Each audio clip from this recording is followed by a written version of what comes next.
Today I'll be presenting a small talk on how we have coped up with the new changes in Google search parameter. They have introduced a page experience parameter for their search ranking.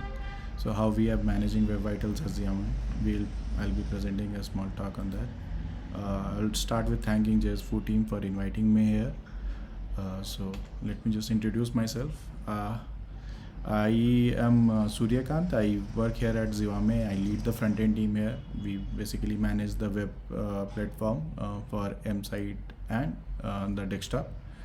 So I'll start with our current stack. So this is basically a node server which we use based on Express.js, and it was designed like 5-6 years ago, and we were using handlebars for templating.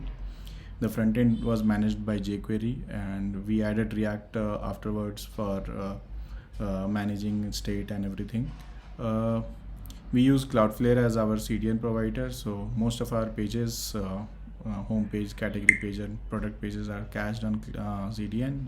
We use all the static assets, images, and CSS through CDN. We use Google Analytics and Google Tag Manager for managing our events and storing all event data. So overall, the pages are designed as a single page. So each page is a different one. So home page is treated differently, category page is different, and product page is different.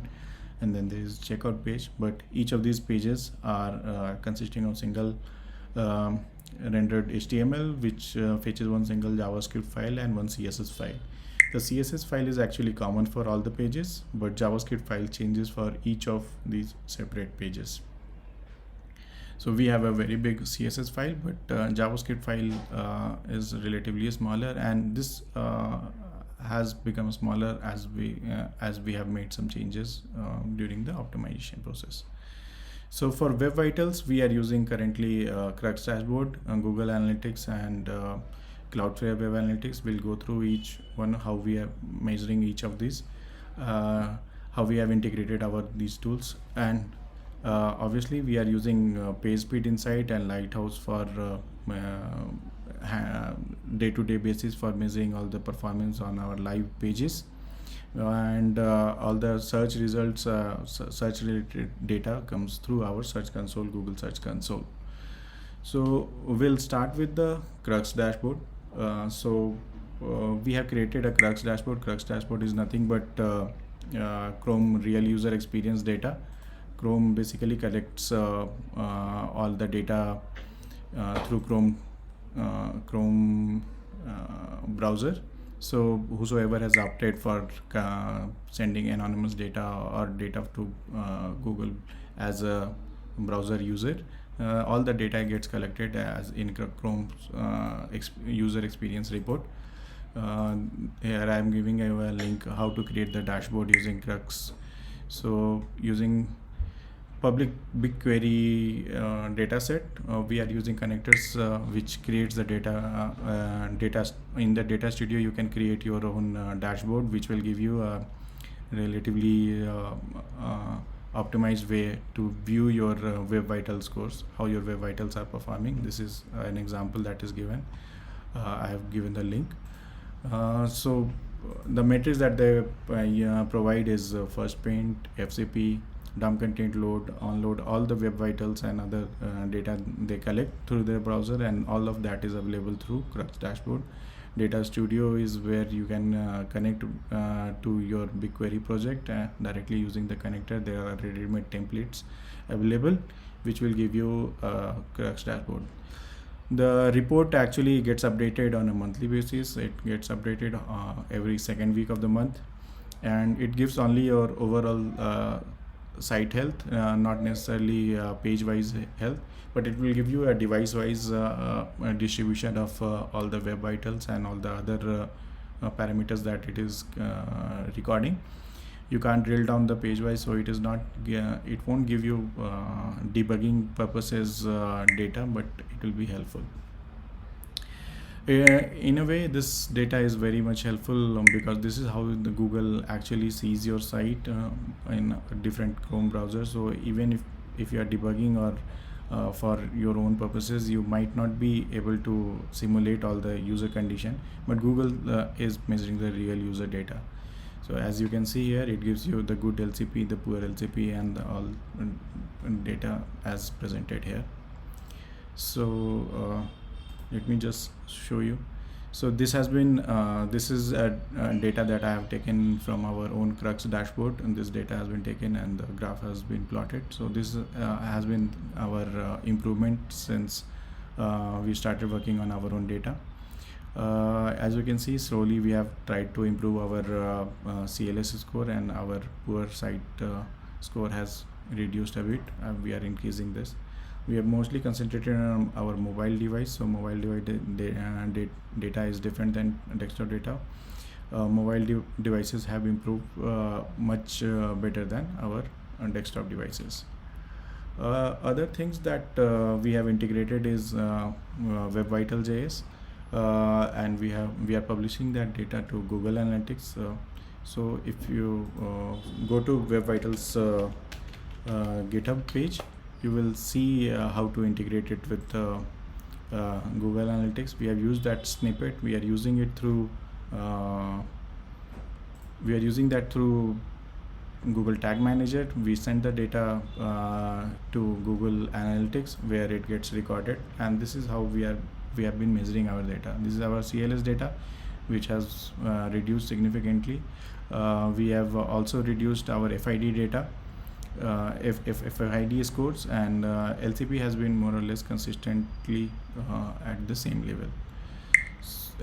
The advantage that it gives is, where in GA we can publish the data page wise, and we can record the data together with other parameters, and it gives you a nice way to filter the data on the page wise manner. So this is where we have filtered it for one of our URLs. Here you can see the CLS data varying over time. So we have been working with GA data to monitor it on a regular basis, on a day-to-day basis. But there is something that Cloudflare, our CDN service, which gives us data which we can readily use even after each release. So this particular data is a 10% sample that Cloudflare provides. So it's not exactly real user data, but it changes as soon as any CLS related data changes. So this is for one of the pages that I'm presenting the data here. So this gives us a good view of the page, how the CLS score or other scores are also presented in the dashboard. So recently they have also added the debug view, in which they give you the exact elements which are causing the CLS and FID issues. So this is a much more detailed data. This is obviously not a free service, so only if you are a CDN customer, then this data will be available to you. You must have used PageSpeed Insight to measure your performance of the pages. This is a very old tool that Google had released. So this is now in currently version 8 that you can see.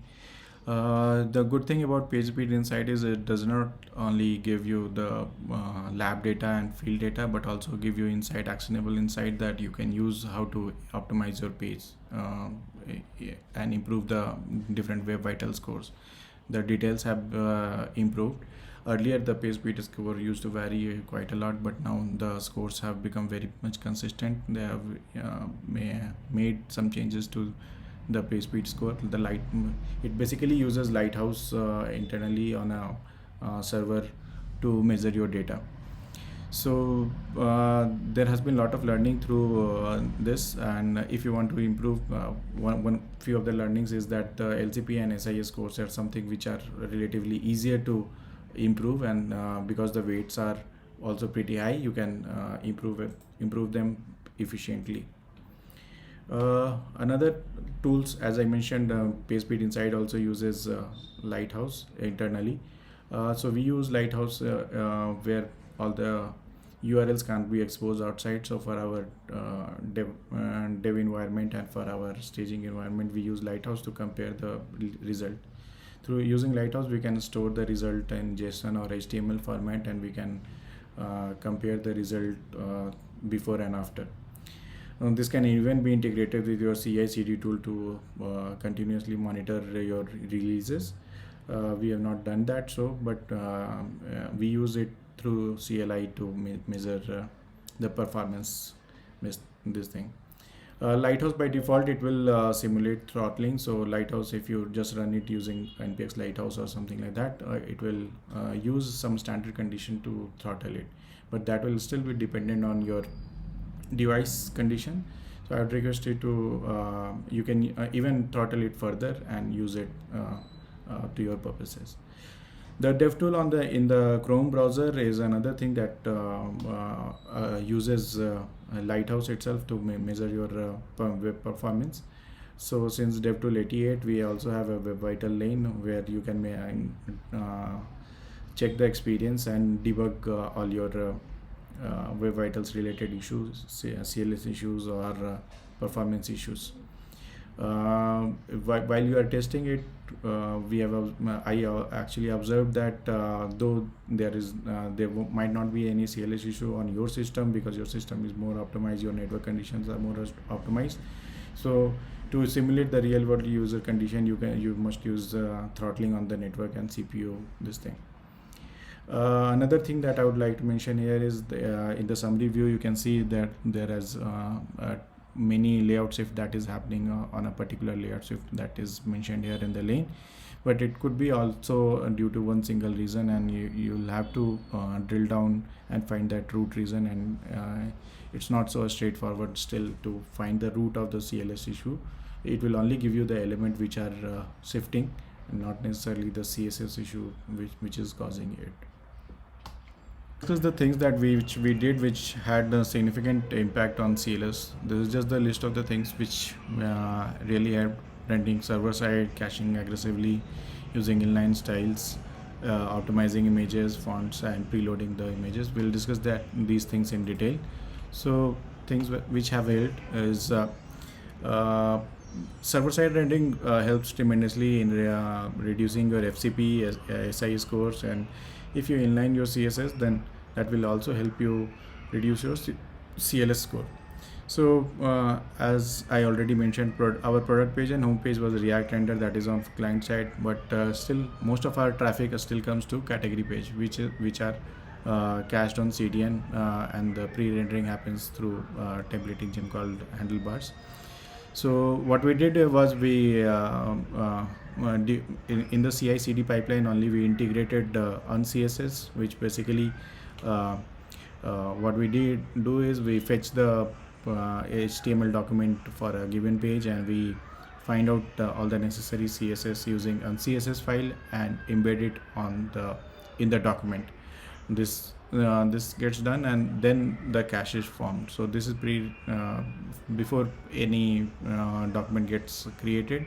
We have the uncss, the significant style portion of that particular page already available there, which we use that and put it in the document. Also we try to use browser cache, service worker cache. So because we have a single CSS file that gets cached into the browser, and so for next pages obviously that will not be loaded from the network. We are also trying to separate out our domain for loading assets, especially CSS assets, so that we can save some time in the network call. That is a project which is still going on. Here are some details about the inlining of styles. So as I already mentioned, we are using uncss. Other thing is that our main.css file is loaded on every page in an asynchronous way. There's a small template that helps us load the CSS file in an asynchronous way. And what happens is because we have both optimized styles and the CSS file loaded simultaneously, there are conflicts in the CSS file, which there can happen that the uncss file has picked up some different styling than what gets loaded in the main CSS file. So we have to resolve that manually. So it's not really a foolproof way. We have had some cases where we had to resolve that manually. And in small components, let's say if you have some CSS which can be inline, which can be put in inline and not necessarily be part of the main CSS or on CSS, then that would be actually better. So we have even tried to inline the styles of some of the component. That has helped. Another thing that we have optimized is images. So our images gets loaded for different screen sizes, even though the page is same, but we use responsive design to load screens document for the different screen.